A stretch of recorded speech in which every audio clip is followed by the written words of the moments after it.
नमस्कार. आज आपण आम्हाला उमगलेल्या महिला या यूट्यूब चॅनलवर ज्यांची मुलाखत घेणार आहोत त्या आहेत कविताताई बोरकर. कारगिलचा अनुभव कसा राहिला? आजोबा मिलिटरीमध्ये होते, त्यामुळे लहानपणापासून मला आपल्या भारतीय सेनेचं फार आकर्षण पहिलेपासून. भले मी त्यासाठी केलं फार काहीच नाही, परंतु नेहमी वाटायचं की काहीतरी देशासाठी करायचं. आणि म्हणून मी जेव्हा BMS झाली त्या पहिले माझी खूप इच्छा होती की आपण FMC आहे म्हणजे आर्म फोर्स मेडिकल कॉलेजलाच करावं. पण त्या पद्धतीचं काही मार्गदर्शन नव्हतं. स्वप्न फार मोठी मोठी होती, पण तर तसं काही झालं नाही.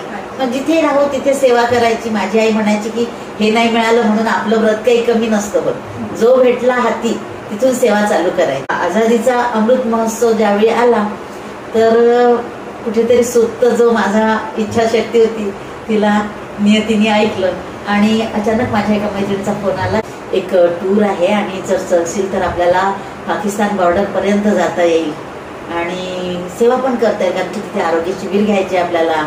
आणखीन जवानांना आपल्या इथून म्हणजे आपल्या महाराष्ट्रातून आपण चाललो आहे तर महाराष्ट्रातले आपले किती जवान आहेत सीमेवर, त्यांना आपण रक्षाबंधन म्हणजे इथल्या भगिनींचं प्रतिनिधी म्हणून आम्ही तुमच्यासाठी आलो बा. आणि इथून त्यांना जे जे आवडतं आम्ही तिथे फोन करून तिथल्या कॅप्टन आणि लेफ्टनंट होते त्यांना फोन करून आधीच कन्सल्ट करून काय काय हवं सगळं आम्ही विचारलं. तर आम्ही आमचे कपडे कमी नेले, परंतु चटण्या, शेंगदाण्याची खोबऱ्याची चटणी, त्यांनी चकल्या सांगितल्या होत्या, ते सगळं जेवढं नेता आलं ते त्यांच्यासाठी नेलं.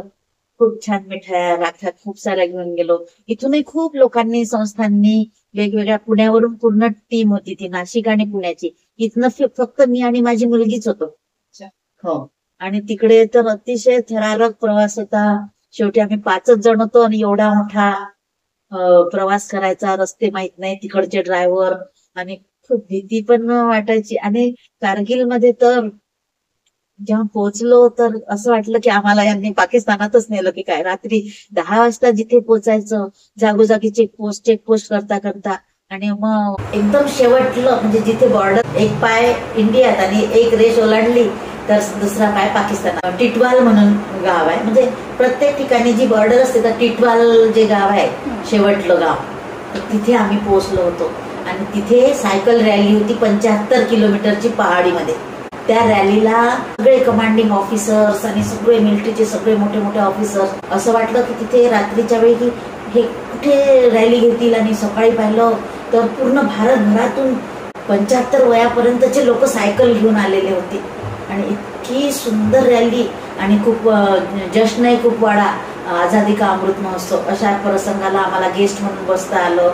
अतिशय सुंदर, म्हणजे एक पूर्ण स्टोरी लिहावी असं ते. आम्ही पण 14 दिवसाचं आमचं खूप सुंदर झालं मिशन कारगिल. आणि जेव्हा वॉर मेमोरियलला गेलो तो होता 11 ऑगस्ट आणि दिवस आपल्या रक्षाबंधनाचा. एवढं गहिवरून येत होतो आणि तिथे आसू आवरतच नाही जेव्हा आपण तिथल्या एवढ्या 360 जवानांच्या स्मृती तिथे पाहतो. आणि आपण खरंच सुखी आहोत, खूप सुखी आहोत, आणि त्यांच्या प्राणावर आपण जगतो आहे हे कधीच विसरून चालणार नाही. म्हणून जवानांसाठी आपण नाही काही तर इथून मनोमन प्रार्थना कर, त्यांना जे पाहिजे ते पोहोचवण्याचं. मी तर त्यावेळी ठरवलं होतं की दर रक्षाबंधनला मी कारगिल वॉर मेमोरियलला येईल, पण तसं शक्य होत नाही कारण की तिथे परमिशन हवी असते. आता आम्ही मिशन काश्मीर तर्फे गेलो असल्यामुळे आम्हाला कुठेच अशी अडचण नाही झाली. आणि पण रस्ते भयानक आणि प्रत्येक क्षण समोर मृत्यू दिसतो. म्हणजे असं वाटलं की एक वेळ अशी आली की पूर्ण धुकं, अगदी 5 फुटांवरचंही दिसत नाही, आणि पूर्ण नागमोडी इतक्या पहाडी की आम्ही 11,000 फीट उंचीवर होतो जवळपास. आणि रस्ता काही दिसत नव्हता, पाऊस येऊन राहिला, लँडस्लायडिंग होऊन राहिलं. त्याच रात्री आमच्या नंतर जी एक 42 जवानांची गाडी आली ती खाईत पडली. त्यातले मोजून 2 जवान वाचले होते. आणि आम्ही तर, आमचा एक फक्त ड्रायव्हर तिकडचा होता, शब्बीर नावाचा. आम्हाला आधीच माहिती दिली होती की 8 नंतर आहे एक बॉर्डर, तिथून जायचं नाही. पण माझी मैत्रीण जिच्या सोबत मी गेले होते, डॉक्टर मंजुषा दराडे, तर तिने तिथल्या ऑफिसर्सला वगैरे पूर्ण लॉक होतात रस्ते रात्रीचे, तिथे जाऊ देत नाही कारण की समोर जिथे डेंजर झोन आहे. तरी आम्ही गेलो. आणि मग काय समोर असं वाटायचं की राईटला टर्न व्हावं की लेफ्टला, कारण समोर काहीच दिसत नव्हतं. रस्ते इतके नॅरो की तिकडनं दुसरी गाडी येण्याचा काही नाही, दूर दूरपर्यंत लाईट नाही, किर्र जंगल, इकडे एक साईडला पूर्ण खाई, एक साईडला पूर्ण पहाडी, भयानक. आणि आपण तर एवढ्या सेफ एरियात राहणारे लोक, आपल्यासाठी तर ते आणखीनच भयानक. पण बस ईश्वराचं नाव घेत घेत म्हणजे ती रात्र कधीच विसरू शकणार. आताही आठवलं तर असं वाटतं की बापरे, कसं तरी आम्ही सोनबर्गला रात्री पोचलो. सगळे हॉटेल्स बंद झालेले, कुठे राहायची व्यवस्था नाही. आणि ते सगळं तिथे म्हणतात की दहशतवाद, आतंकवाद्यांचे हमले रोजच होतात आणि केव्हाही होतात, काहीच माहीत नाही पडत ना तिथे की कोण आतंकवादी आहे आणि कोण जे तिथले नागरिक आहे. आला दिवस आमचा एक एक थ्रिल होऊन जायचं, थरार कुठलं ना कुठलं होत राहायचं. आणि एक वेळ लेह लडाखला गेलो, माझ्यासोबत आणखी एक स्मिता नावाची माझी जी मैत्रीण आहे डॉक्टर, तिचीच नातेवाईक होती. तिने 5 विश्वविक्रम केलेले होते. कालमांजरो वगैरे अशा मोठ्या मोठ्या उंचीवर जाऊन तिने 75 मीटरचा जो फ्लॅग बनवला होता तो फडकवला होता. आणि आम्ही फक्त 5 लोक, मी, माझी मुलगी नारायणी, माझी मैत्रीण डॉक्टर मंजुषा दराडे, स्मिता गुगे जी ट्रेकिंग वगैरे करणारी गिर्यारोहक असल्यासारखी ती, आणि माझ्या मैत्रिणीचा मुलगा अनंता. बस आम्ही 5 लोक. आणि आम्हाला फ्लॅग होस्ट करायला आम्ही 5 ठिकाणी फ्लॅग होस्ट केला. एक म्हणजे आझादीचा अमृत महोत्सव, कारण की तिला विश्वविक्रम करायचा होता ना, कारण की तिला रेकॉर्ड करायचं होतं आणि तिच्यासोबत आमचे रेकॉर्ड झालं असं झालं. त्यामुळे ती एकदम बोल्ड होती. पण आम्हाला तिथे ऑक्सिजनची लेवल कमी खूप होते.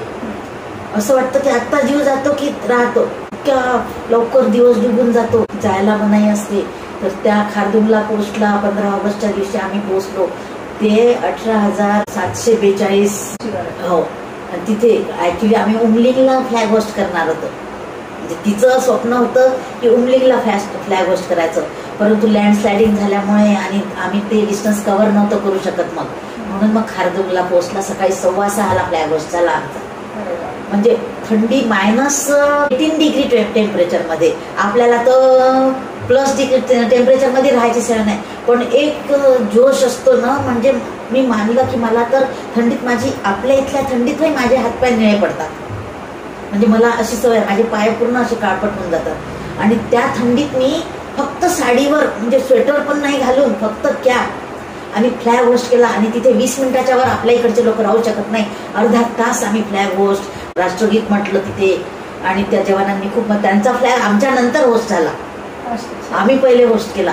आणि खूपच मस्त. तिथे जास्त वेळ थांबायची परमिशन पण नसते, कारण की ह्या पोस्ट असतात ना, ह्या फार सिक्युअर्ड असतात. आपल्या लोकांना जास्त वेळ, कुठल्याही लोकांना, ते तर आम्ही त्यात असल्यामुळे आम्हाला ते सगळं करता आलं. तर खूप सुंदर अनुभव.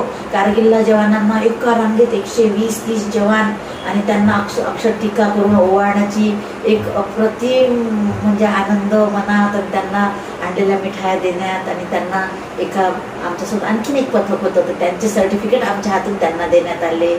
खूपच सुंदर. पाय ओढवत नव्हता येण्यासाठी. खूप छान अनुभव. म्हणजे इतकं असं सार्थक वाटत होतं. आणि जागोजागी जेव्हा जेव्हा रस्ता क्रॉस करताना आपण एकटं थोडा वेळ सुद्धा राहू शकत नाही. आणि ते जेव्हा दिवसभर रात्रभर एखाद्या पहाडीवर कुठेतरी एकटा, जवळ काय तर बंदूक आणि पाठीवर एवढं सामान, बस कोणी नाही. आणि अशा मग जिथे जिथे आम्ही थांबायचो, कुठेही जवान दिसले की किती उंचीवर असलं तरी त्यांना राखी बांधत, जवळपास आम्ही तो पूर्ण सप्ताह राखी बांधल्या. खूपच.